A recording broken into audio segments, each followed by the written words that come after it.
अब खूनी मंडे के साथ साथ हमारी नई पेशकश फ्रीकी फ्राइडे भी एंजॉय करो। Check out our new exclusive horror story पंडुप्पा, only on our Spotify podcast the horror show by Khooni Monday. Link in description. Ramoji Film City, Hyderabad. Ramoji Film City दुनिया की सबसे बड़ी फिल्म सिटी है। ये जगह किसी अजूबे से कम नहीं है। दूर दूर से लोग रामोजी फिल्म सिटी को देखने आते हैं, पर यह जगह इंडिया की मोस्ट हॉन्टेड जगहों में से एक भी है। रामोजी राव द्वारा बनाई गई ये फिल्म सिटी अपने अंदर न जाने कितने राज छुपाए बैठी है। लोग कहते हैं कि रामोजी फिल्म सिटी एक पुराने जमाने की युद्ध भूमि पर बनी हुई है और वो ऐसे सोल्जर्स की आत्मा से हॉन्टेड है जो बहुत साल पहले उसी युद्ध भूमि में अपनी जान गंवा बैठे थे। लेकिन 26 साल की समायरा को इसका कोई अंदाजा नहीं था। उसका बचपन से सिर्फ एक ही सपना था, एक सक्सेसफुल एक्ट्रेस बनने का। पर उस सपने को पूरा करने में बहुत स्ट्रगल भी था। समायरा को इंडस्ट्री में 5 साल हो चुके थे, पर अब तक उसे ऐसा कोई प्रोजेक्ट नहीं मिला था जिसे वो अपना बड़ा ब्रेक कंसिडर कर सके। समायरा की अब अपने सपने पर गिव अप करने की नौबत आ गई थी। तभी एक सुबह उसे एक कास्टिंग डायरेक्टर का कॉल आया। उस कास्टिंग डायरेक्टर ने बताया कि एक बड़े बॉलीवुड मूवी डायरेक्टर को उसकी प्रोफाइल बहुत पसंद आई है और वो उसे अपनी मूवी में कास्ट करना चाहता है। समायरा की खुशी का ठिकाना नहीं था। उसने अपनी ऑडिशन की वीडियो सेंड की और कुछ ही दिनों में उसे सिलेक्शन का कॉल आ गया। समायरा को रामोजी फिल्म सिटी में शूटिंग का इनविटेशन आया और वो निकल पड़ी अपने सपने को मुमकिन करने के लिए। रामोजी फिल्म सिटी के बारे में जितना समायरा ने सुना था वो उससे भी ज्यादा सुंदर थी। मूवी का सेट बहुत ही बड़ा था। फिल्म की पूरी टीम से मिलकर समायरा अपने ग्रीन रूम में चली गई। समायरा को अभी भी विश्वास नहीं हो रहा था कि उसका सपना सच हो रहा है कि तभी उसे अपने ग्रीन रूम के बंद वॉशरूम के अंदर से एक आवाज आई। समायरा को यह बात बहुत अजीब लगी। वो अंदर से बज रहे दरवाजे के पास गई तो आवाज और तेज हो गई। ऐसा लग रहा था कि कोई उस वॉशरूम के अंदर फंस गया है और बाहर आने के लिए खटखटा रहा है। लेकिन जब समायरा ने वो दरवाजा खोला तो उस बाथरूम के अंदर कोई नहीं था। समायरा इस बारे में सोच ही रही थी कि तभी उसे कुछ फूटने की तेज आवाज आई। समायरा भागकर वॉशरूम से बाहर निकली तो उसने देखा कि उसकी ड्रेसिंग टेबल के बड़े से मिरर पर एक बहुत बड़ा क्रैक था और उस मिरर पर लाल रंग से किसी अलग लैंग्वेज में, शायद एशियंट उर्दू में कुछ लिखा हुआ था। ये देखकर समायरा की चीख निकल गई और वो ग्रीन रूम से बाहर भागी। उसने सेट पर मौजूद लोगों को सब कुछ बताया और कुछ असिस्टेंट्स समायरा के साथ उस ग्रीन रूम में गए। पर जब वो वहां पहुंचे तो उन्हें कुछ भी दिखाई नहीं दिया। शीशा भी जुड़ा हुआ था और वॉशरूम से कोई आवाजें भी नहीं आ रही थी। समायरा की बात पर कोई विश्वास नहीं कर पा रहा था और क्योंकि शूट बस शुरू ही होने वाली थी तो कुछ मेकअप आर्टिस्ट उसका मेकअप करने लगे।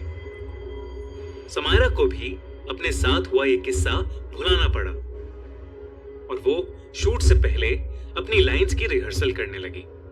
पहले सीन में समायरा शॉपिंग करके अपने घर लौट रही थी और रास्ते में एक चोर उसका बैग छीनने वाला था। सीन बिल्कुल परफेक्ट हुआ, पर फिर भी डायरेक्टर लाइट्स एडजस्ट करके उस सीन के रीटेक्स लेने लगा।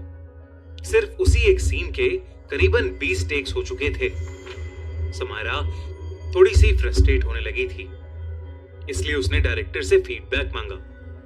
डायरेक्टर ने समायरा को कैमरे के पास बुलाया और उससे बताया कि उस सीन में समायरा की कोई गलती नहीं थी, पर हर बार एक काली सी परछाई समायरा के सर के पास आ रही थी। डायरेक्टर को लग रहा था कि कोई लाइटिंग का इशू था, पर समायरा को उस परछाई में कुछ ऐसा दिखा जिससे उसके होश उड़ गए। समायरा को उस परछाई में 2 लाल आंखें दिखी। समायरा अब घबराने लगी थी, पर वो आंखें सिर्फ वही देख पा रही थी। वो और लोगों को भी उन आंखों को दिखाने की कोशिश कर रही थी, पर कोई भी उसकी बात समझ नहीं पा रहा था। डायरेक्टर ने डिसाइड किया कि वो इस सीन को स्किप करेंगे और अब इंडोर सीन्स को पहले शूट करेंगे। अगले शॉट में समायरा अपने घर के काउच पर बैठी हुई चाय पी रही थी। उसी शॉट के लिए एक स्पॉट बॉय सेट के ठीक ऊपर से स्पॉटलाइट कैमरे पर डाल रहा था, पर अचानक से वो स्पॉट बॉय स्पॉटलाइट के समेत 20 फीट की ऊंचाई से नीचे गिर पड़ा और स्पॉटलाइट का कांच टूटकर सीधा उसके पेट में घुस गया। इस घटना के बाद पूरे सेट पर हाहाकार मच गया। उन्होंने स्पॉट बॉय के लिए एक एम्बुलेंस बुलाई, पर अपनी अधमरी आवाज में वो सिर्फ एक ही चीज कहता रहा कि उसे किसी ने पीछे से धक्का दिया था। अब सबको लगने लगा था कि उस सेट पर कुछ तो अजीब हो रहा है, पर इस घटना के बावजूद फिल्म के प्रोड्यूसर और डायरेक्टर अब भी चाहते थे कि एटलीस्ट उस दिन में एक सीन तो शूट हो जाए। इसलिए उन्होंने एक लास्ट सीन शूट करने का सोचा। उस सीन में समायरा अपनी डायरी में कुछ लिख रही थी और बस कुछ क्लोजअप शॉट्स थे। उस सीन को शुरू करने के लिए डायरेक्टर ने एक्शन बोला, लेकिन समायरा फिल्म की स्क्रिप्ट से कुछ अलग ही एक्शंस कर रही थी। जब डायरेक्टर ने देखा कि समायरा फिल्म के क्यूज को फॉलो नहीं कर रही, तो उसने जोर से कट चिल्लाया, पर समायरा फिर भी नहीं रुकी। समायरा अब अपना सर झुकाकर बस उस डायरी में कुछ लिखे जा रही थी। समायरा अब किसी अलग भाषा में कुछ बड़बड़ाने भी लगी थी। सेट पर मौजूद सभी लोगों को डर लगने लगा। तभी कुछ लोगों ने समायरा के करीब जाने की कोशिश की, तो समायरा अब एक पागल जानवर की तरह उन पर चिल्लाने लगी। उसका पूरा मेकअप उसके चेहरे पर फैल गया था। उसके बाल भी अपने आप बिखरने लगे और उसके चेहरे को ढकने लगे। समायरा अचानक बहुत ही ज्यादा डरावनी लगने लगी थी। वहां खड़े सब लोग कांप उठे थे। उसकी भाषा को कोई नहीं समझ पा रहा था, पर कुछ सेकंड्स तक चीखने के बाद समायरा अचानक ही जमीन पर गिर पड़ी और बेहोश हो गई। जब समायरा उठी तो वो एक हॉस्पिटल में थी और उसके पास उस फिल्म की एक मेकअप आर्टिस्ट बैठी हुई थी। उस मेकअप आर्टिस्ट ने समायरा को सब कुछ बताया और उससे कहा कि समायरा के बेहोश होने के काफी देर बाद अथॉरिटीज को दिखाने के लिए डायरेक्टर ने उस शॉट की क्लिप को प्ले किया और उस क्लिप में समायरा के सर पर वही काला साया दिख रहा था जो उन्हें पहले सीन में दिख रहा था। वो काला साया कैमरे के एकदम पास आया और उसके बाद रिकॉर्डिंग बंद हो गई। इस घटना के बाद उस मूवी की शूटिंग को वहीं बंद कर दिया गया। समायरा का सपना तो टूट गया, पर वो खुशकिस्मत थी कि उसकी जान बच गई।